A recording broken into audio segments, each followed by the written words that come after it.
readiness at number 2? A while ago. Okay. A while ago. Okay. Any timeline exactly when a while ago means? No, it means a while ago. We were pretty sure he was number 2 on our list for quite a while. Okay. What about Michael separated himself from any other guys that you guys might have considered? I think just, the benefit of watching him over, last 3 years and just seeing how he's grown and developed and matured. His ability on both sides of the puck, his offensive instincts. Then you get a chance to spend time with him, meet him, go through our process that we do. And it's an awful lot to like about Michael, and we're really excited. And with your second first round pick, you drafted a goalie, which might be a surprise just because you obviously have Askarov, ready to take the reins there. Can you just talk about that decision to go with Josh? Yeah, I mean, I think the scouts have done their homework throughout the year, the last 2 years really, and you know, as we just kind of followed our board, he was the best player available at the board and on our board, and it wasn't something. We're still at the stages we're not drafting for whatever other people might think our need is in the organization. We're taking the best player here. All right. Thanks for now. Max.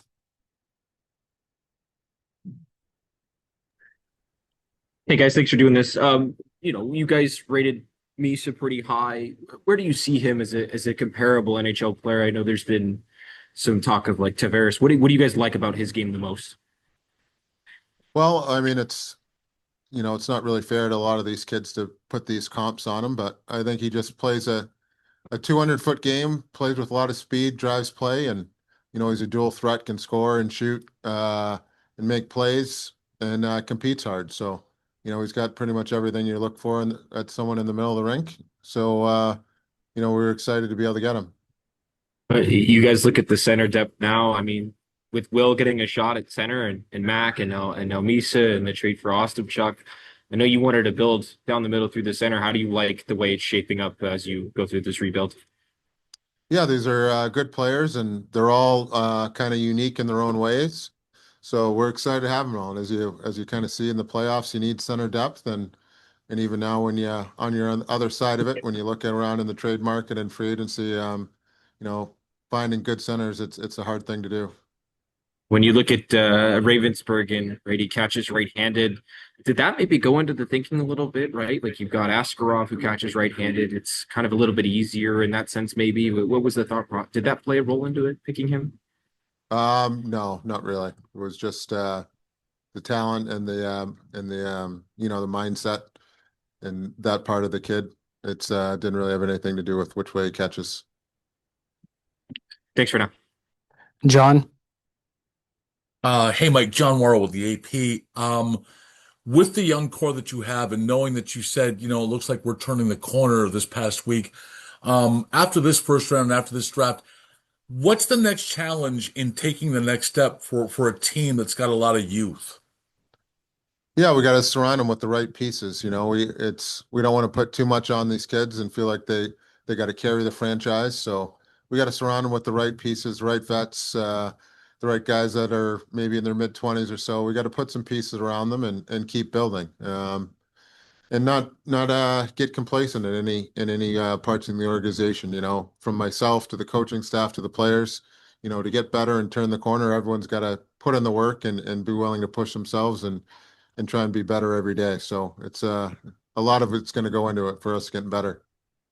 I get that. And one last thing, just about the overall draft and this whole decentralized thing. Were there any challenges that you encountered, and might there be a want or desire to go back to the old way? No, I thought it went pretty smoothly for the most part. For us and the scouts and Chris and Fitzy here, I think it was kind of nice to be able to just kind of talk freely, joke around, get up, walk around, have all your analytic stuff and value things and charts and lists, having all that stuff in front of you readily without having to kind of worry about another team seeing it. So all that stuff, there was a lot of positives for it for sure. Thank you so much. Thanks. Dan.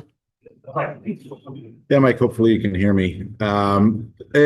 Michael Misa was pretty clear on his desires to play in the NHL next season as quickly as he can. I'm curious, when you drafted him, is it an intention of yours to see to have him in the NHL next season? Is that something that in your line of thinking that you think this kid can do? Well, his play will dictate it, really. And I wouldn't expect him to say anything different. He's an ultra competitive kid who's been playing up a level, up a berth year his whole life. So he wants to be the best. He wants to play against the best. So I'm sure this is what he wants to do, but we're not going to hand him anything. He's got to come into training camp and try and take a job and earn a spot. So we'll just kind of see how it goes. But his play and how he does will dictate how things go. Just to follow up on that real fast. I mean, what is it? We know the player. Tell us about the person that you guys got to know through the course of this process. That that drive that he has. Did that come through in the conversations you have with him? It came through. I'll let Fitzy and Chris kind of speak on it some more. They spent some time with him as well. Yeah, I found that he's a high character kid. Comes from a good family. Obviously, he's a good player, but I think the character, the drive, he wants this, and so far in his career, he's done a lot and checked a lot of boxes for himself. Yeah, and I think just to add on that, with you look at what kids go through, and we talk about being able to handle pressure of the NHL. Mike mentioned how he always played a year up. For me, watching him as he got pushed to the wing last year, he won a Memorial Cup. They challenged him, came back, gave him the #1 center. They asked him to put up numbers, asked him to produce, and he did that. So I just think the fact that he's been able to show against older kids and what he's able to do, you can see the drive and the competitiveness and the continued want to be the best. And those are all really key things. If you want kids to hit their potential, they have to have that overachieving mentality. I think this kid has it. Thanks, guys. Curtis. Either for Chris or Fitzy, but Michael talked about the meeting, the dinner you guys had in Buffalo, and he said it was just so relaxed and he felt really comfortable. And just hanging out with you guys for a while. Did that meeting kind of solidify your belief that this is the right player to bring into the Sharks organization? I think I've said it a couple times. I think the combine for us scouts, we don't just use that as kind of the end all be all of getting to know them. We have area scouts that go out and interview the kid before. We have a process in place. So we want to create an environment that kids are relaxed and enjoy themselves, because I've never met a kid that responds well when they're really uncomfortable and not in the mix. So for us, it was just try to get to know the kid, create an environment where they come in and it's like having dinner with your family. And I think we use that time to just kind of spend time with them and make sure we know everything and we're checking all the boxes. But certainly that was part of it, but it's not all that goes into it. Yeah, it'll be on.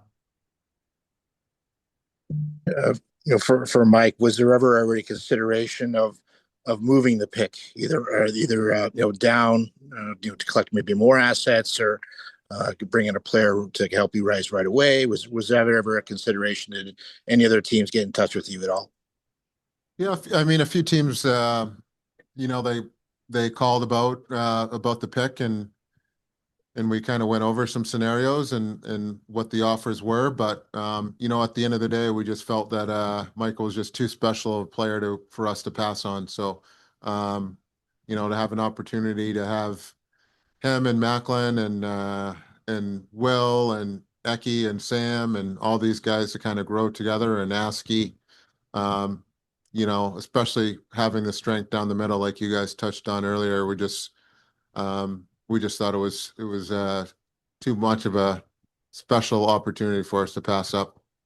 And going off the fact that Michael wants to start his NHL career right away here, what does he need to show you or anybody that he's ready to maybe make that leap from from the OHL to the NHL? Is there any specific things you look for to maybe judge whether a player is ready to sort of make that jump? Well, there's a couple things.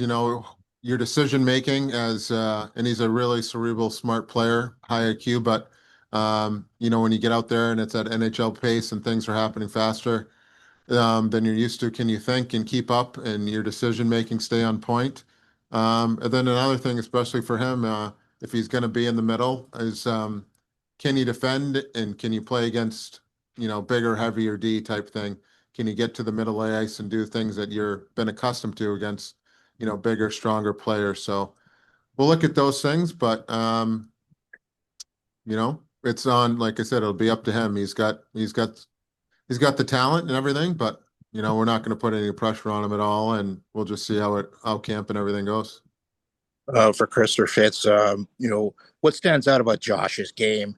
Like, was there a specific maybe a moment or a time where you said, this kid looks like he could be worthy of a first round pick? Yeah, no, he's a big kid. He's athletic. He just looks the part, We did a little more background with the interview process. Good kid, good character, like we said earlier. And he's just a big, athletic, kind of prototypical today's goalie. And as you look ahead to tomorrow, obviously start right away at number 33. Feel that there's some players there that could, really help the organization and does the shift maybe turn to looking for maybe specific needs within the team? I think at 33, we feel like we're going to get a really good player there, someone we really like. And then, we'll kind of see how the board shakes out. Maybe there's a need somewhere along the line, but for the most part, we're trying to stay away from drafting for need. We still, it's not the NFL or the NBA. These kids are all going to need some time when you get into day two, need some time to develop and grow their games and get stronger and mature and everything. So, I think we'll follow our board and our list and kind of take the guys as they come. All right, thank you. We'll take some final round of questions, starting with Noah. Yeah, speaking to Michael's mindset, what did it tell you guys that when he wasn't invited by Canada ahead of the World Juniors, he took it in stride, turned his attention to the team he was playing for, and had quite a second half surge in productivity? What did that tell you about how he operates, just how his mind works?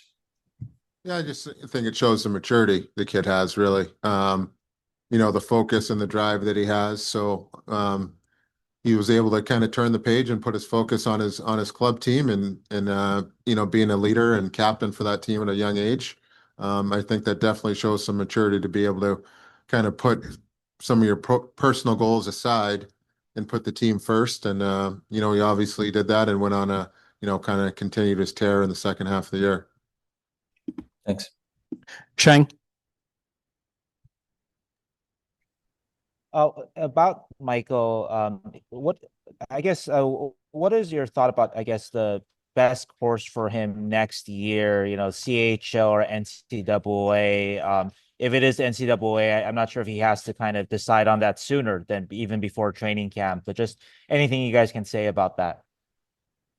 No, not much. I think we'll let him enjoy the night, with his family and friends. And then, that's more of a discussion for myself and the development staff, and him and his family and his agents and stuff to all kind of sit down and have a bigger conversation. So, now, unfortunately, is for you guys, it's not the right time for me to kind of get into that stuff about him.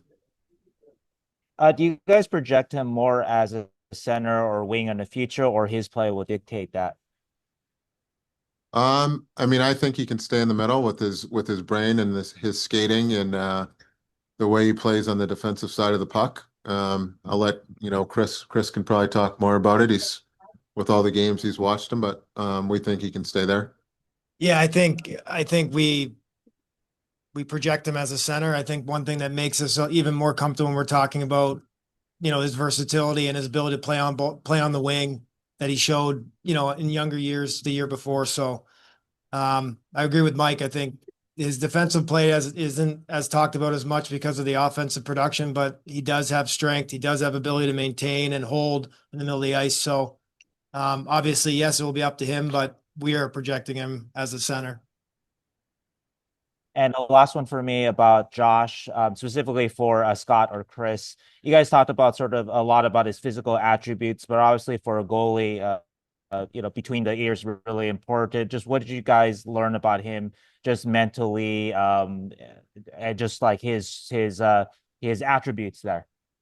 Yeah, I mean, we're really fortunate enough to have a lot of people that can help us out, and we have great goalie guys who spent some time with him, interviewed him, and I think again with him, he's gone through a lot in his life as a young kid. He lost someone close to him in terms of his process and a goalie coach, and I think when you saw what the potential of what could be there, and I think you have a young kid that's looking for guidance, he's looking for coaching, he's looking for help, and I think in terms of the athletic and the raw ability, he has the right mindset to work on those tools and get better. So it's really exciting with that wingspan, with that lateral mobility and that size to go along with a kid that really wants it. And I think he wasn't drafted in the Western League. He's kind of been always second guessed and doubted. And that's also another thing that I think he has going in his favor.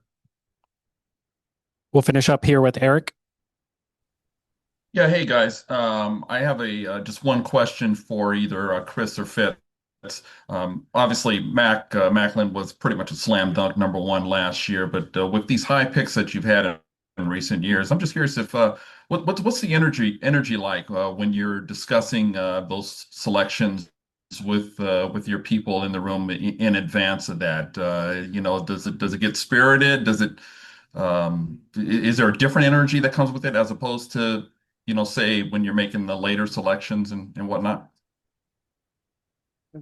Yeah, honestly, we encourage our scouts to be as excited from the last pick in the draft to the first one. And I know that sounds crazy and unrealistic, but normally you only get 7 picks and the kids are spread out all over the world. You want your scouts to have passion. But Mike has created an environment here where everybody has an opportunity to say things. If they know the player, talk about the players, but it's also done in a respectful, and I'm not a big conflict guy. I don't want to get in yelling matches, but I want to talk about players and make sure we get it right. And I think that's what's really great about here in our process is that we do take as much time with that second pick as we will for the 7th round pick we take next year. And we take a lot of pride in that. So I think conversations are great. Dialogue are great, but we're not usually screaming and yelling at each other because there's other ways to get your point across. Okay. Thanks, everyone. Appreciate you taking the time to join. We'll keep you updated on any availabilities tomorrow as they happen. Thanks, everyone. Thank you.